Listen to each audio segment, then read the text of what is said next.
Welcome back to another episode of the Colorful Futures podcast. Today we're continuing the conversation that we started last week with Erika Eileen. So if you haven't already, go back and listen to the first half and then come join us for the second half of our conversation. And I'm so excited for you to check it out. Did you find that as you kind of discovered your queerness, discovered your ADHD, what were some of those inner scripts that caused a lot of shame and things? How did those evolve and how did that affect your confidence? Like I said earlier, I really found a way to switch from this good girl, I have to be liked by everyone, I need my parents' approval, what people think of me really matters. I replaced that with the complete 180 of the rebellion mindset. And what really was the missing piece for me was the knowledge and the education of why I think the way that I do. I remember, so for those of you that don't know, and I'm going to paint a picture for you, but I spent 26 years of my life blonde. Okay. I'm German. Oh, I remember your blonde era. Yeah, I know, right? So I was blonde. I've been bleaching my hair blonde as well since I was 12. I'm German. I have blue eyes. I was blonde, the typical. And I spent my whole life being the good girl. So my clothes reflected that, how I dressed myself, my makeup, everything. I never went through an emo phase in high school that a lot of my friends went through where they were dark and wearing eyeliner. I just was always in pearls and pretty dresses and looking presentable. And I remember when I was 21, 22, I got my first job as a bartender at a really sexy spot. And the outfit was a deep plunge tank top and the tiniest skirt. I don't even know how it was legal, and heels. And I remember feeling so sexy and sophisticated. But I also remember that I felt really dirty, raunchy, and wrong. And I remember that being a really big piece for me because I was oh my God, I shouldn't be wearing this. And this is too raunchy and I'm serving food. What the fuck?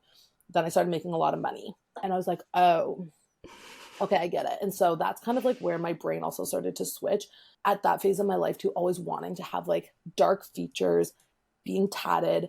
I was so attracted, mind you, I also didn't think I was gay at this point, but I remember also being so attracted to these women that I saw online that were full bodied and tatted and black haired and they wore cool shit. So once I started discovering my queerness and starting into my business and everything, for me, honestly, it might be a little bit of a trauma response, but once I started actually allowing myself to be myself, everything switched. I went from having one tattoo to having 50 tattoos overnight. I woke up one day in 2020 after a 7-year relationship ended and I had moved out. My parents had disowned me. My family hated me. And I was I'm going to dye my hair black and chop it to my chin. And so I changed everything. And it was funny because even though it was the hardest part of my entire life, you guys don't understand, I went from my parents being my best friends, to hating me, full on voicing it. We hate you. We don't trust you. You're a mess. You're a waste, whatever. And I also had never felt more myself. And at that time I was sex coaching. I was doing sex work as well, but I was finally exploring my sexuality and I was exploring all these things and I was making peace with who I was. And it was just a really ironic switch of I went from this good girl in pearls with blonde hair. And I was never confident then. And then all of a sudden I was thicker. I'd put on weight because I stopped dieting. I cut my hair to my chin. I dyed it jet black. I got tatted up. And I just started working a job that I actually felt confident in. And that was all stemmed from, okay, I don't know if I'm straight or not. Okay, I don't know if I actually want to work a corporate job. Okay, I don't know if I actually want to do all these things. And my brain is kind of spicy. I need to let that be. I need to stop trying to put myself into this category of being just oh, she's energetic. No, I'm fucked up. I need meds. Get me out of the, but yeah, it was almost I did this 180. It all really started from being shit doesn't have to be what it always has been. And unfortunately, it took my parents disowning me to allow myself to live my authentic life. And it took 5 years, full transparency, to get to a position where my parents and I can now exist together and be in a family again. But I moved back home and they accept me for who I am now. And I also have found that I don't need to be as outlandish with my queerness and with my sexuality and with my ADHD and my mental health and everything, because I've made peace with it myself. But I had to kind of go the complete opposite way and allow myself to explore that, to be able to kind of find like now where I'm like, oh, this is so me. Like Leora, I wake up every day and I'm like, I love myself. I love my life. Like it's crazy. And I live in my parents' basement and I'm 31 and I'm single and all these things that society would tell me is like a waste. And I've never, I fucking wake up every day, even on bad days. And I'm like, girl, you're that bitch. Like you fucking did it. Like you've always wanted to be this person and you fucking did that. But it all came at once and it was really traumatic. And I don't say that to scare anyone on not going and being your authentic self, but it is a big change to go from I'm trying to appeal to every single person on this planet Earth and be approved to I don't give a fuck. Like that's really hard. When you said that you like wake up now and like despite all of these like breaking the norms and like not following like the expectations or whatever, that you just like love who you are and love yourself, I like got chills. My like eyes got wet. I was like, I love this for you. And I resonate with, you know, not an exact situation, but like when you were talking about how like your parents disowned you and like all of this stuff was going on and that kind of led you to own who you are and be your authentic self. I found that when my dad passed away, it was suddenly I was like, I don't have any fucks to give because like this major thing happened that like very few people actually understand, like real understanding. And it just like made me realize that there's like no time to waste. And before that, I would say, I can't quite remember, maybe like 6 months before I had decided to like take on a new name, because Leora is not the name that I was born with. It was like given to me as a baby, but I had gone by something else for most of my life. And that was like the first time that I was just like, I actually like don't really resonate with my name. I never have, like I have, but I haven't. And I also realized the reason that I have is because it was like very people pleasing of like, oh, my parents gave it to me and, you know, I have to keep it and whatever, you know? And when I started going by Leora, it was like suddenly like, oh, I actually like the statistic of like people like hearing their name I never resonated with until I changed my name. And now I'm just like, yes, hello, that is me. And then, you know, so I went through that and I felt more like myself. And then my dad died and I was just like, what the fuck am I doing? Like, how am I living? Like, who do I want to be? How do I want to show up in the world? And it sounds like for you, that pivotal moment was when you like almost didn't have these like anchors of your parents, because you were just like, well, without this like foundation, without this anchor, like who the fuck am I? And who do I want to be? And now, like, that's, I think, why I got so emotional when you were just saying, you know, you wake up now and it just feels so like aligned and integrated because like now you're here and you are still yourself. And when you mentioned to in this version of me. Right. Yeah. And then when you were saying like how we kind of go to extremes before we come back, right? Like I came out when I was like 13. So I was very young. I've been out for 20 years. We need to celebrate. Yes. So 2 decades. And when I went into college was when I like experimented with like the whole opposite end of like gender expression. And I shaved my head and I was like wearing mask clothing and like went all down that path. I know. I have to like dig out I went a photo. Through that too. Wait, really? Yes. You shaved your head? No. Or just like mask? When I cut my hair, because I was so comfortable with like long hair is girl and short hair is boy when I cut my hair. And then I was like, I literally went as non-binary for like a couple months. I told all my friends, I'm like, just, I don't know. So just, and then I just realized that I was like associating short hair with being a boy, but I explored like my masculinity and I explored what that looked like. It didn't feel natural for me, but I did the exact same. I was like, let me do all these things to kind of like, just like explore and play and like see. And it's like one of those things where I'm like, I look at someone, like when you were talking about like when you were looking at like these women with like the black hair and the tats and everything. And it's like, do I want to be them or do I want to be with them? Or is it both? I should have asked myself that when I was 19, but I digress. Yeah, exactly. I went on a similar journey and like, I feel like now, you know, I've come to accept my like femme side and like I have a mask side. And to be fair and to be honest, like those fluctuate depending on what part of my cycle I'm in. Let's be real.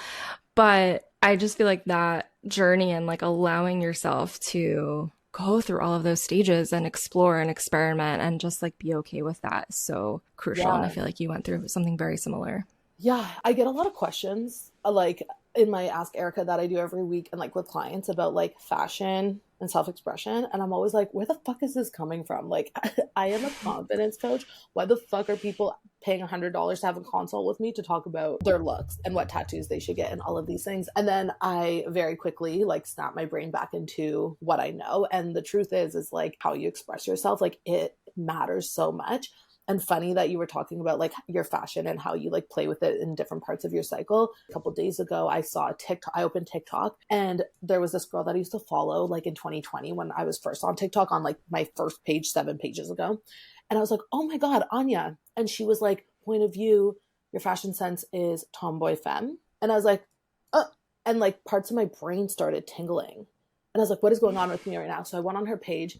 First, I was like, do I want to be with her or do I want to be her again? And now I know to ask that.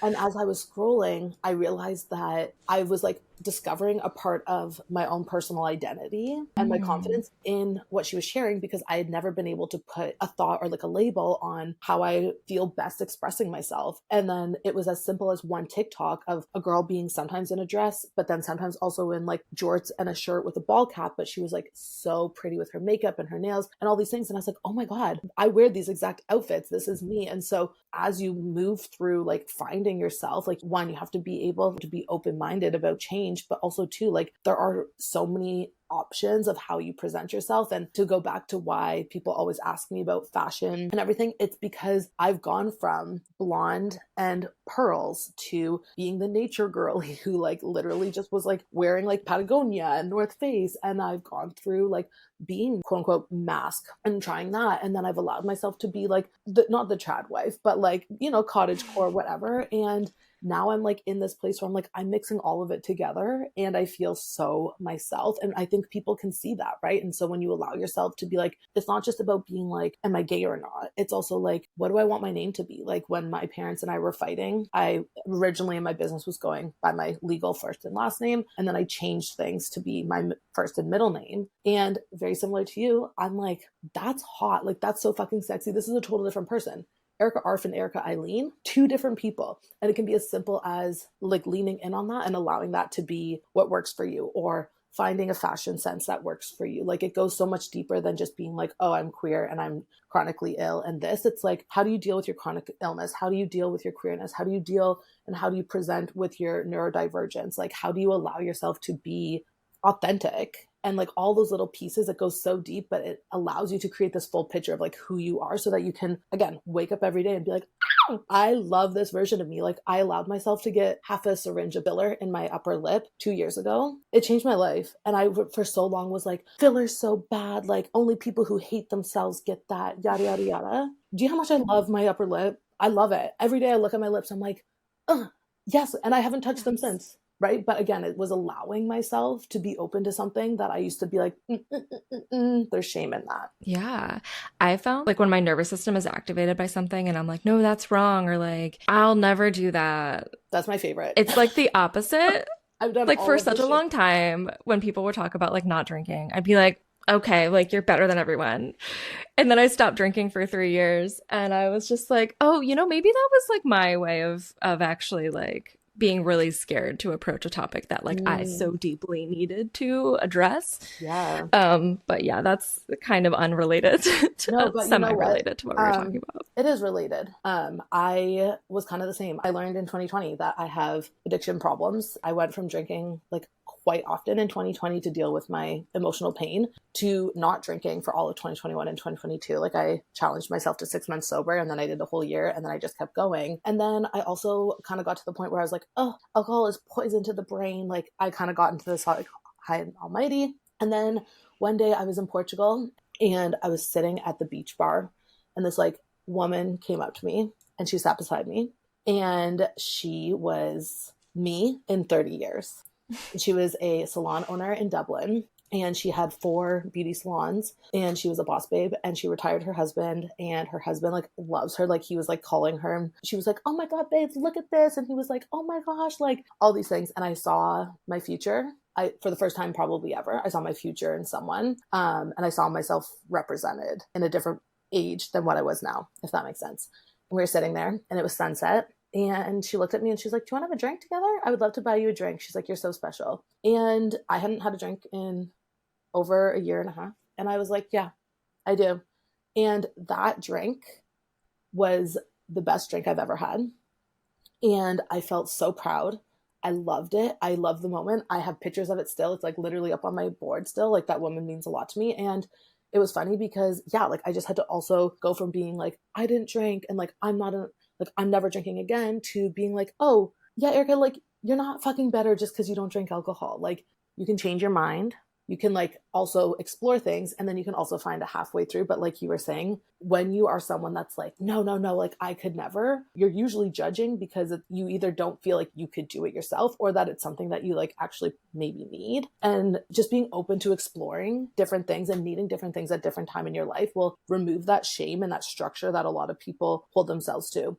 And in relation to confidence, if you're picturing a road right now and it's just like a straight line and there's nothing around, people always like look at confidence in their life as like on that road. And like, that's all they can see. Your life is downtown Toronto. Your life is downtown New York City. Your life is downtown Barcelona. There's one-way streets. There's two-way streets. There's busy streets. And then there's little side streets that you find joy in. That is what your life will look like. And you have to be open to all the different routes. You can't just be like spearheaded and think that everything's going to go the exact same fucking way that you want it to.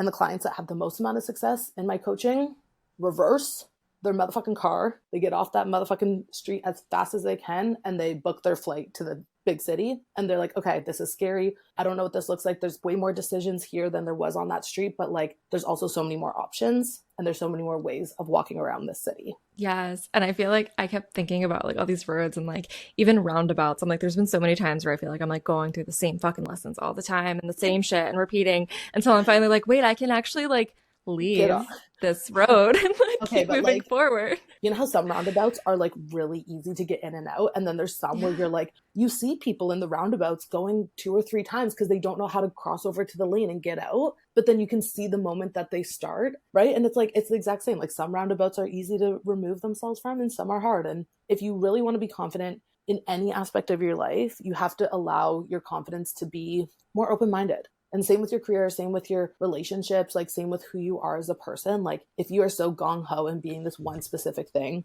I'm sorry, but the human experience does not necessarily allow for that. So the second that you allow for like fluidity and for differences and for shocking things to happen, you might be pleasantly surprised.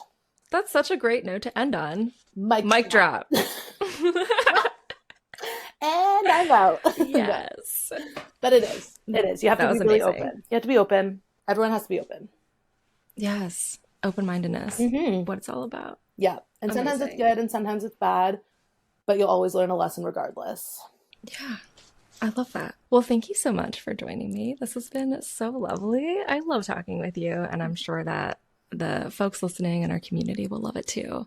I hope and we'll have to have you back because I'm sure there's like a bazillion things we can talk about. Yeah, I would love to do more related stuff to confidence, and also too, like, because it's such a huge part of building your career and building who you are, and it's like deeply rooted in your identity. Please, anyone, if you have any questions, please send them to Leora. I can answer them, or yeah, we can come back and maybe answer all the questions because I think that would be fun. Yeah, I would love that. We'll put Erika's information in the show notes. You'll be able to find her. Erika, do you have anything going on coming up soon that you want to share with the people? I am revamping, restarting, and everything. Like, my life is so fun. Yeah, if you guys need an example of what it's like to just live authentically and make choices and decisions and allow yourself to change and fuck up and do it publicly, then yeah, follow along. Yeah, Erika's stories were always like so fun to watch, whether you're like in a bikini dancing on the beach at your like latest Afrobeats concert or like talking some real shit about like health and business and everything. So you never know. It's always a good ride. You never know. All right. Well, thanks again, Erika. Thank you for having me. To everyone else, we will see you next week.